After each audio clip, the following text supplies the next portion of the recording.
시간을 내주셔서 너무 감사하고 또 함께 또 즐거운 좋은 대화를 나눌 수 있어서 좀 기쁜 마음입니다. 제가 사역자로 또 특별히 성결교 목사로 사역을 하면서 항상 고민이 내가 성결의 은혜를 체험했나?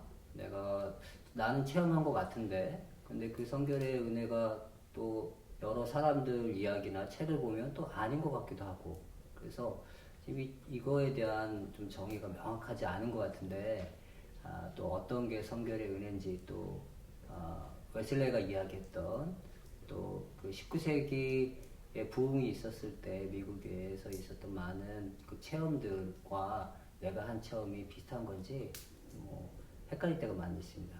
그 부분에 있어서 교수님이 조금 소개해 주시고 또 이야기해 주시면 좀 정리가 제 안에서 많이 잘 될 것 같습니다. 네.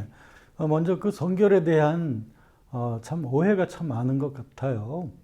성결, 뭐 성경에서 수없이 보았고 들어왔고 또 설교 중에도 그런데 과연 성결이 무엇일까? 나에게도 그것이 가능할까? 라고 하는 것에 대한 그 의문이 정말 많은 것 같아요. 보통 일반 분들이 그 성결하면 어떻게 느껴질까요? 좀 완벽한 삶, 뭐 하나님이 요구하시는 어떤 기준에 맞는 삶, 뭐 그렇게 이해할 것 같습니다. 네, 바로 그거 같아요. 그 성결하면은 그 holiness 그러니까 전혀 그 아주 흠이 없는 그러한 완전한 상태 이런 데 대한 이미지를 갖기 때문에 저건 내가 도달할 수 없는 거다. 저건 아마도 특별한 사람들만을 위한 것이 아닐까 하면서 아예 처음부터 담을 쌓는 그런 경향성들이 있죠.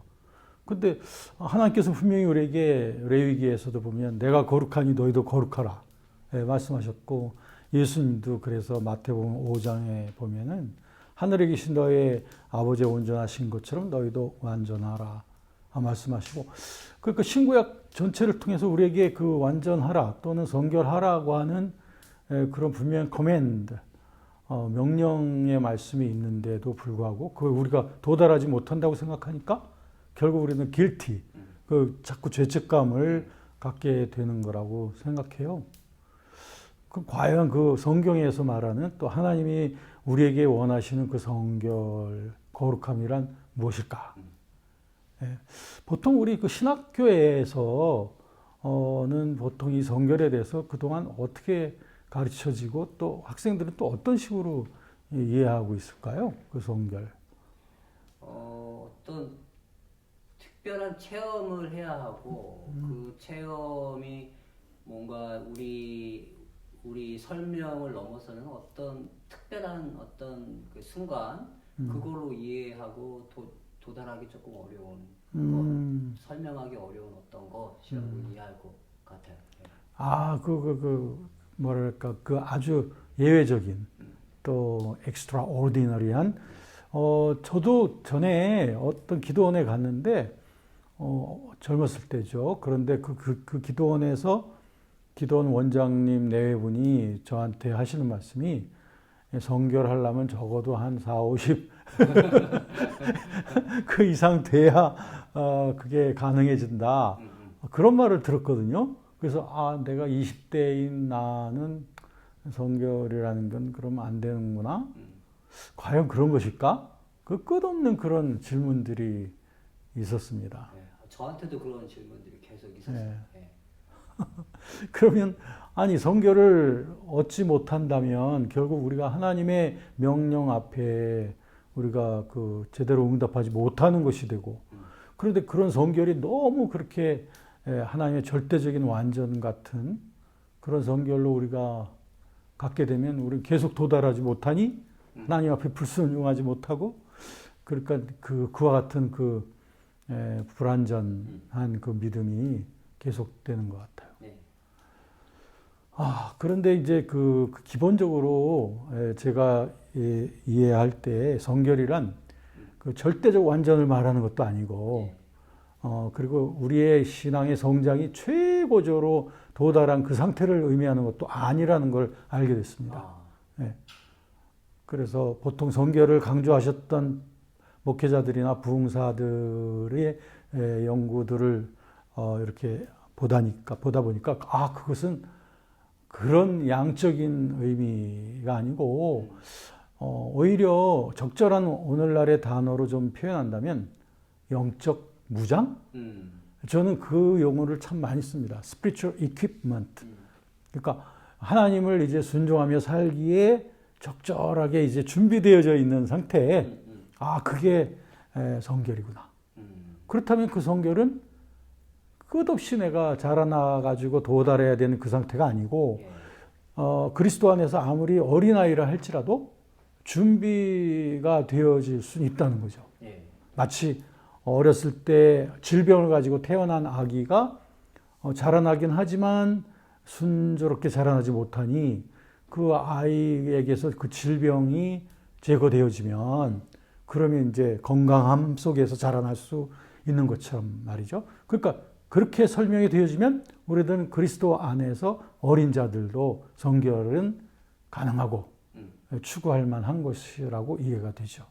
그럼 요한 웨슬레 같은 경우 요한 웨슬레가 이야기했던 그 그리스도인의 완전이라는 뜻은 교수님이 말한 것에서 비춰봤을 때 영적 무장을 의미하는 것이 되는 건가요? 그렇습니다. 완전히 그렇습니다. 그러니까 그리스도인들로 하여금 정말 그 바이블 크리스천과 같은 그러니까 성경에서 말하는 그러한 준비되어져 있는 크리스천으로의 초청 그것이 이제 웨슬리가 말하는 그리스도인의 완전이죠. 그러니까 너무 좀 오해가 많은 단어이기도 했죠. 그런데 그 당시에는 그 말이 이해가 되어졌었던 용어였습니다. 그렇게 생각하면 오히려 성결의 은혜라고 하는 용어는 우리가 크리스찬으로서 그리스도인으로서 삶을 살아가는데 반드시 필요한 어떤 은혜다라고 이야기할 수 있겠네요. 그렇죠. 그거는 액세서리가 아니라 이거 정말 필수적인 것이다. 그리고 그 성결의 상태 속에서 우리가 살아갈 때 정말 구원의 확신이 계속되는 거고, 그리고 내가 이런 구원에서 떨어져서 타락하지 않을까라고 하는 것을 참으로 방비해 주는 것이 그런 영적 준비 상태. 그런 상태에서 우리가 살아갈 땐 내가 그 떨어져서 타락해서 멸망받을 거라고 하는 그러한 기우의 그 마음을 쏟지 않게 되죠. 이게 오히려 하나님을 전심으로 사랑하는 그런 어떤 확신 속에서 있게 되니까 그게 저는 진정한 구원의 확신이 아닌가 생각합니다. 그리고 제가 제 삶을 이렇게 돌아보더라도 제 삶에 어떤 이렇게 변화가 있었던 어떤 순간들 또 그 이후에 죄의 문제와 싸우지 않고 오히려 다른 사람을 섬기는데 더 많은 초점을 맞추면서 내 삶을 살아가기 시작했던 어떤 시점들이 있는데 그럼 그 시점을 성결의 은혜의 순간이었다라고 제가 이해해도 괜찮을지. 네, 바로 그 지점입니다. 그러니까는 그 전과는 비교가 되는 거죠. 그 전에는 어떤 그 투쟁이 내 안에서 계속 있어서 내가 하나님 앞에 순종하고 불순종하고 때로는 죄에 끌려다니고 하나님께 순복하고 이런 업앤다운이 내 속에서 계속 있었단 말이죠. 로마서 7장에 있는 대로 오호라 나는 공고한 사람이로다. 누가 이 사망의 몸에서 나를 구원하랴. 이런 어떤 그리고 내가 만약 원치 아니하는 그것을 행하면 그것은 내 속에 거하는 죄다. 라고 했던 것처럼 나는 하나님의 뜻을 이렇게 행해야 된다는 걸 알면서도 내가 거기에 복종하지 않고 있는 내 속에 무언가에 끌려다니는 그게 결국에 이제 성결하지 못한 그러한 상태인데 그런데 이제 그 성결한 상태를 겪게 되면 이제 그 안에서 이제 싱글 마인드가 맞춰지죠. 그래서 이제는 전심으로 하나님을 향하여만 살겠다라고 하는 그러한 그 일편단심, 마음이 되니까 전하고는 완전히 그 영적인 삶이 틀려지죠. 그러한 첫 번의 그러한 그 계기, 그것을 성결의 체험이라고 말할 수 있고, 그래서 이제 그와 같은 체험들이 이제 앞으로 계속되겠지만, 그래서 첫 번째의 그 의미는 분명히 중요한 의미였죠. 예. 네.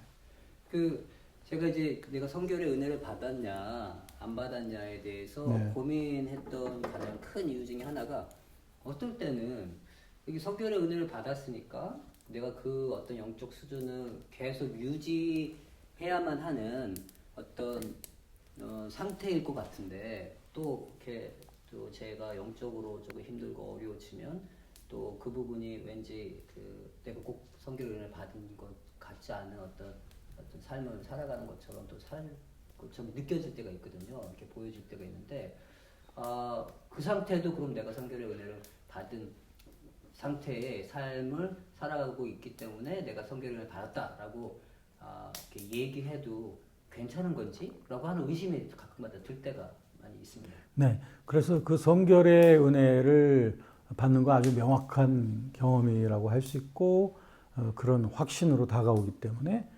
그런데 이제 그 이후에 그 성결의 은혜가 지속되어지고 계속 견지되어져 가는 그 상태를 계속 해가는 게 하나님이 원하시는 일이죠. 예.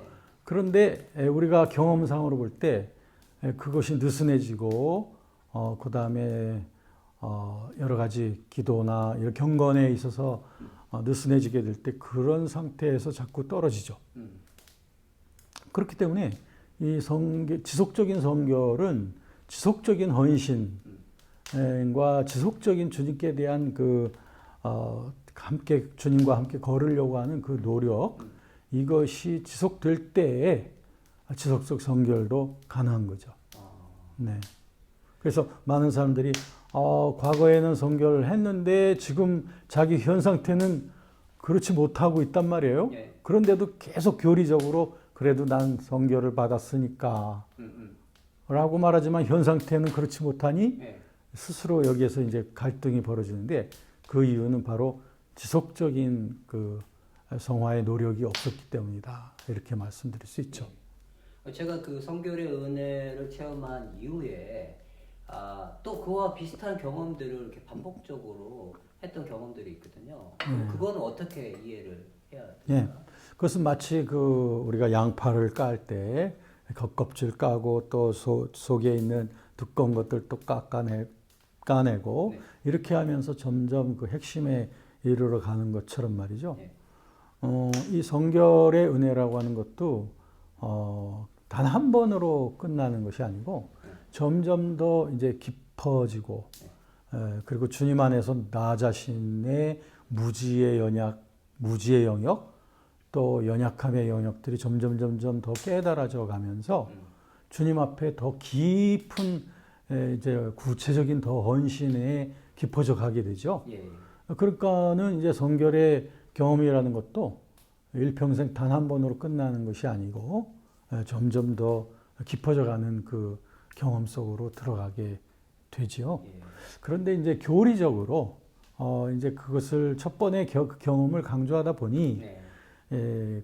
거기에 좀 의미를 많이 주는 거죠. 네. 그래서 그때 첫 번째 그 성결을 예를 들면 웨슬리안 계통에서는 그걸 성령 세례라고 네. 말함으로써 특별히 그 이후의 경험들하고 좀 구분하는 그런 교리적인 그런 어떤 포맷이 생기게 된 거죠. 예. 네. 뭐 제가 가지고 있었던 그 경험들을 보면, 처음에 하나님이 나에게 성결의 은혜를 체험하게 하셨던, 성령 세례를 체험하게 하셨을 때의 나의 어떤 문제점과, 그리고 그 이후에 내가 경험하게 되었을 때 그 경험했던 문제점들이 약간 좀 달라지는, 차원이 약간 다른.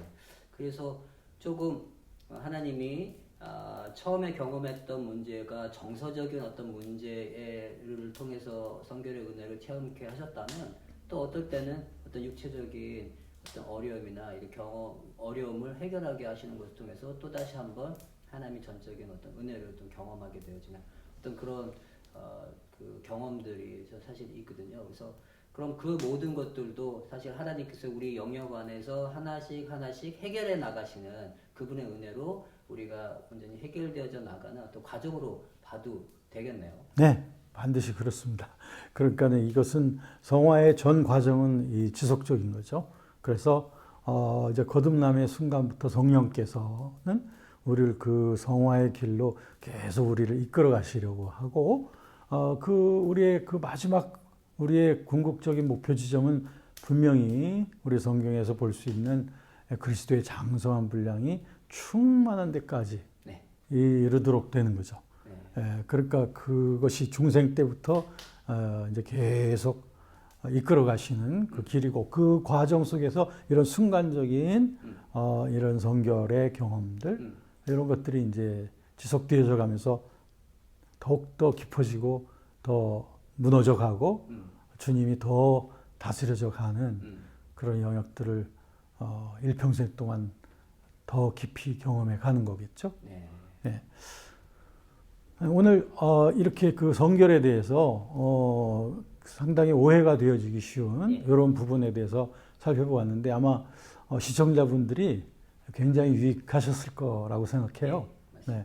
그래서 좀 많은 이 성결에 대한 이해하기 쉬운 이러한 그 경험이 온 세상 모든 분들하고 같이 나눠졌으면 참 좋겠네요. 네. 감사합니다. 좋은 시간. 네, 감사합니다.